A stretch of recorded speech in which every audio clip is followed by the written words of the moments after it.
Καλησπέρα και καλώς ήρθατε σε ένα ακόμα tutorial από το Hakuno. Σήμερα θα ασχοληθούμε με zooming και camera shake στο After Effects.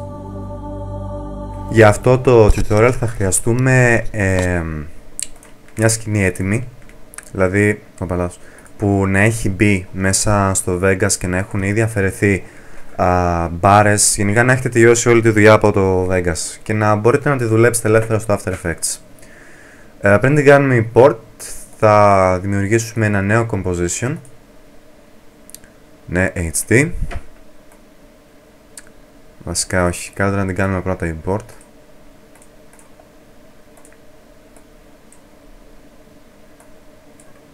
Και μετά να πάμε στα composition settings και να τη βάλουμε HD.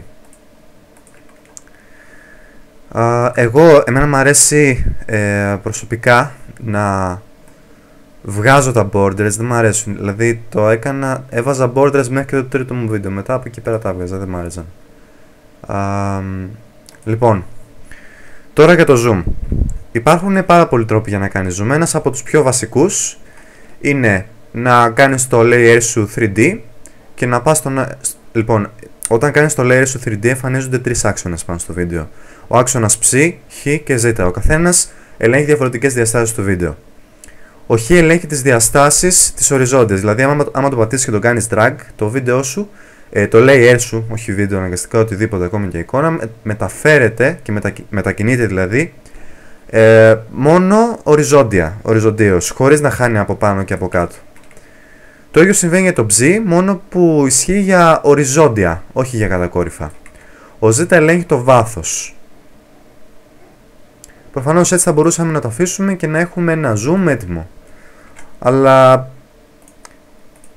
άμα το χρησιμοποιούσα keyframes αυτού του layer και είχα άλλα πάρα πολλά effects σε αυτό το layer, θα με δυσκόλευε λίγο να τα ελέγχω. Γι' αυτό εγώ προτιμάω να έχω μια τάξη στα βίντεο μου. Οπότε δημιουργούμε μια καινούργια κάμερα. Δεν έχει πολύ σημασία τι settings θα έχει αυτή η κάμερα, μπορείτε να χρησιμοποιήσετε αυτά εδώ πέρα και πατάμε OK.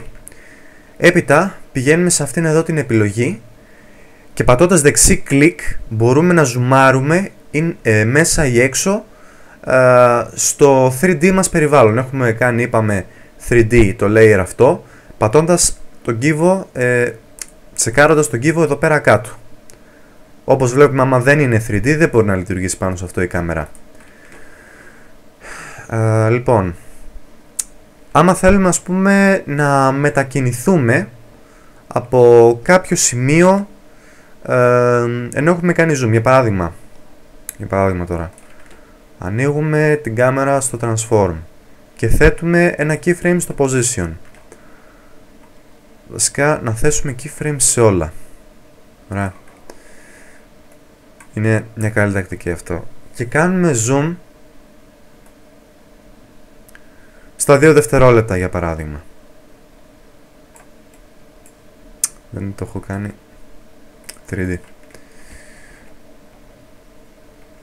Ωραία. Μισό λεπτό.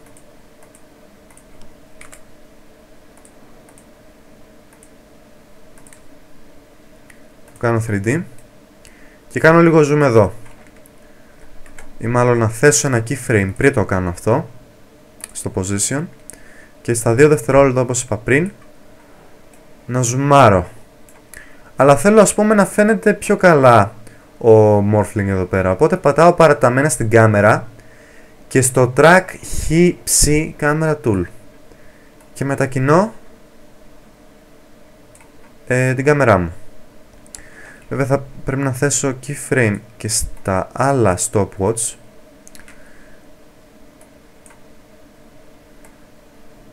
τα οποία θα είναι τα ίδια εδώ πέρα και εδώ πέρα στα 2 δευτερόλεπτα που ήμουν πριν, να μετακινήσω την κάμερα ώστε να φαίνεται πιο καλά ο morphling. Και έχω το εξής effect, το εξής αποτέλεσμα.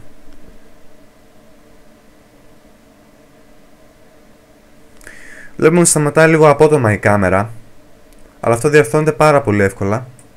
Επιλέγουμε όλα μας τα keyframe στη συγκεκριμένη περίπτωση θα μπορούσατε να επιλέξετε, ας πούμε, μόνο τα δύο πρώτα, αφού αυτά ελέγχουν point of interest και position, και να πατήσετε F9.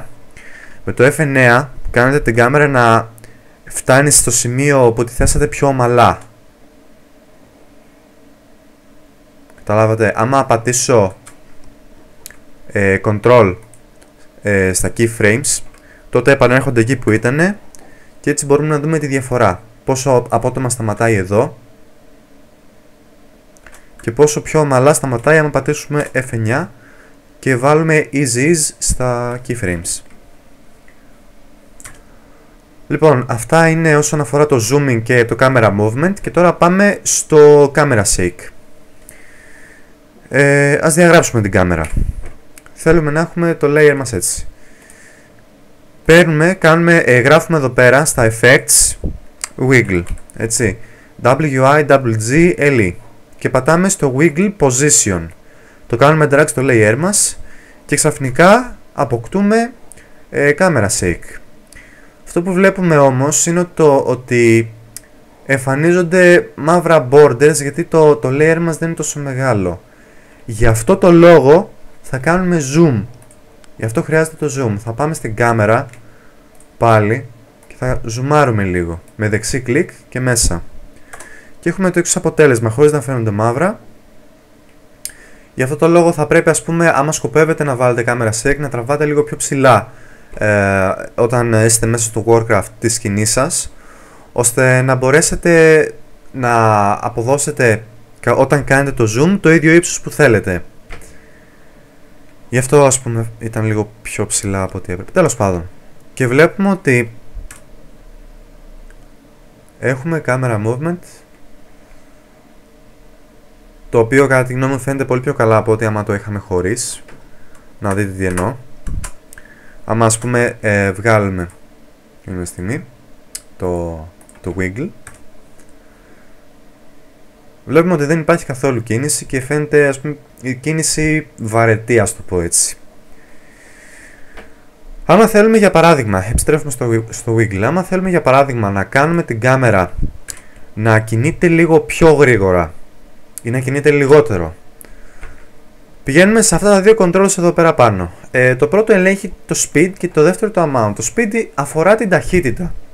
Την ταχύτητα, δηλαδή κατά πόσο το layer κινείται πάνω κάτω, την ταχύτητα με την οποία το layer κινείται πάνω κάτω. Άμα το ανεβάσουμε, θα δούμε ότι κινείται πολύ γρήγορα. Δηλαδή πιο γρήγορα από πριν, έτσι. Πείτε ότι εγώ δεν θέλω, ας πούμε, να κινείται τόσο γρήγορα. Άμα ανεβάσω το amount, πείτε 100, θα κινείται σε πιο μεγάλες αποστάσεις. Εμένα μου αρέσει η προεπιλογή, οπότε θα το βάλω 50.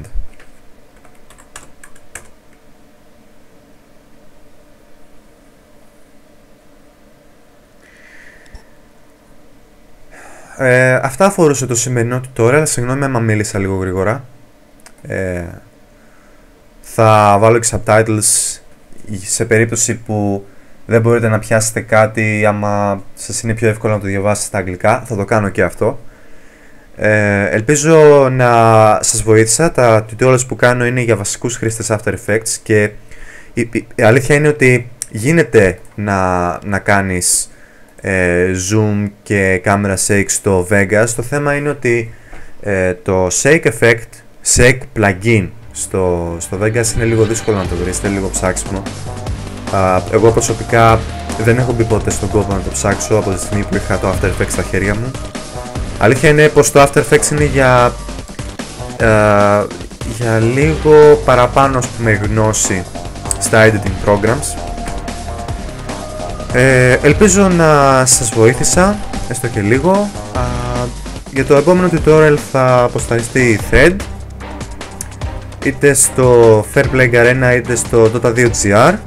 Θα μπορέσετε δηλαδή να το δείτε και να ψηφίσετε γιατί θέλετε να κάνουμε tutorial την επόμενη φορά. Και αυτά από μένα. Θα τα πούμε και σας ευχαριστώ πολύ.